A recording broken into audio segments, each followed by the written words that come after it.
My name's Eleanor Turner, and over the last few months I've been arranging 18 lullabies for the lever harp or the pedal harp, and it's called Lullabies for the Land because it's all about the land of Palestine, and it's about representing indigenous people and colonised nations all around the world, and standing up against cultural erasure and keeping culture alive.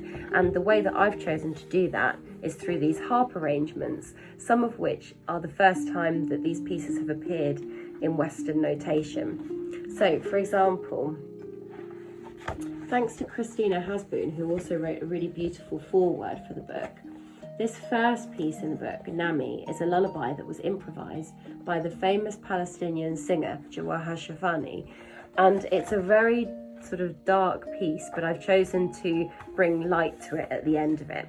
And that goes into another Palestinian one, which is called Tawida Shamali.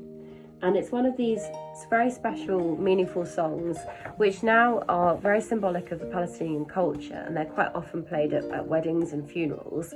But it's called Lover's Hymn, and it was something that the women would sing to the men, from them singing outside to the men who were imprisoned, to convey their love for the men, and also to code secret messages that could either help them to escape potentially or just give them hope about the outside world.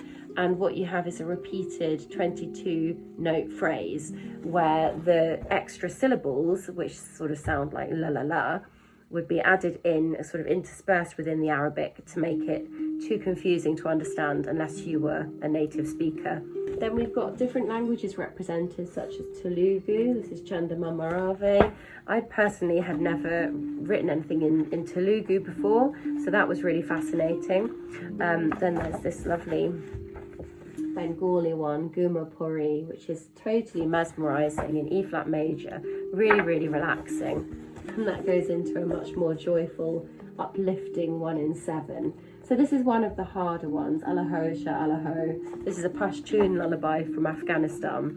So they really are from all sorts of different places. Some of them are just 1 page long and quite simple, so you can play them if you're a beginner or sort of up to grade 1.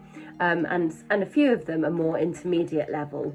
But I tried not to make them too advanced, so they're most accessible to people. I'm really proud of this book, and it's available to buy on my website. So the download version is £20. Every single penny goes to the 2 children's charities, the Abu Ghassan Sitar Children's Fund and the Middle East Children's Alliance.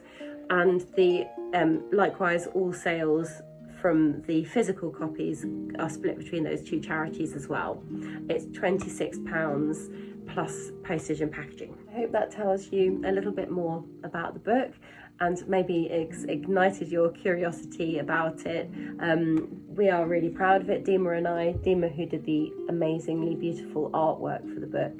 And as I speak, we are very much looking forward to our launch events in Edinburgh on the 15th of December, which is a Sunday, and Glasgow on the 16th of December.